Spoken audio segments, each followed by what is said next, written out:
اس لیے بہرحال میرا تو یہ کہنا ہے کہ جمعیت کے جو ذمہ دار بنے ہیں برائے کرم وہ استعفیٰ دے دیں اور وہ کسی اور کو قیادت سونپ دیں جو بات پوری صحیح کہہ سکیں، جم کے کہہ سکیں، اللہ کی ترجمانی کر سکیں، نبی کی ترجمانی کر سکیں، جو ایسی بات کر سکیں ان کے حوالے کر دیں اور خود اب فکر کریں اپنی آخرت کی، اپنی قبر کی فکر کریں۔ بہت دن ہو گئی سیاست، بہت دن ہو گئی قیادت، اور یہ قیادت اب چلنے والی نہیں ہے، لیکن نئی قیادت کی ملت کو ضرورت ہے، اور ضرورت ہے کہ وہ بات کی جائے جو بہرحال قرآن کی اور سنت کی ترازو پر پوری اترتی ہو۔ مولانا سجاد صاحب سے میں نے کہا تھا کہ آگے بڑھیے اور آگے بڑھ کر اور نوجوانوں کی ایک ٹیم تیار کیجئے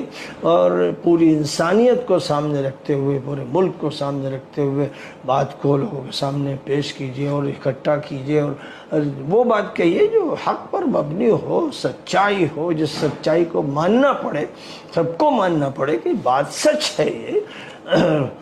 آسمانی کتابوں کی بنیاد پر بھی بات کی جائے، مذاہب کی بنیاد پر بھی بات کی جائے، اور پھر انسانیت کی بنیاد پر بات کی جائے۔ ضرورت ہے کہ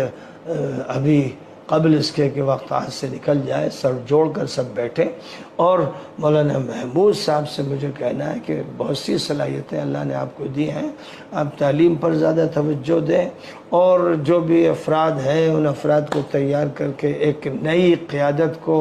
ملک میں سامنے لائیں جو مسائل کو، ملت کے مسائل کو سمجھے اور قرآن اور سنت کا صحیح فہم رکھے اور اس فہم کی بنیاد پر بات کرے۔ اسد الدین اویسی صاحب سے مسلسل میں نے اپنی ملاقاتوں میں یہ کہا کہ آپ پوری ملت کو سامنے رکھ کر قیادت کا کام کیجئے، اور ساتھ ساتھ جتنے کمزور طبقات ہیں ان کو جوڑیے، ان کے پاس پہنچیے، قافلے لے کر پہنچیے، گھر گھر پہنچیے، در در پہنچیے، اور بات وہ کہیے کہ جس سے ذہنوں کو بھی اپیل کیا جائے اور دلوں کو بھی موہا جائے، اور نبی آخر الزمان حضرت محمد مصطفیٰ صلی اللہ علیہ وسلم کی سنتوں کا اتباع کیجئے، ایک ایک سنت اختیار کیجئے، اخلاق کی بھی اور معاشرت کی بھی اور عبادت کی بھی، اور ہر پہلو سے جب ان کو اختیار کریں گے تو صحیح معنی میں قیادت ہوگی۔ بہرحال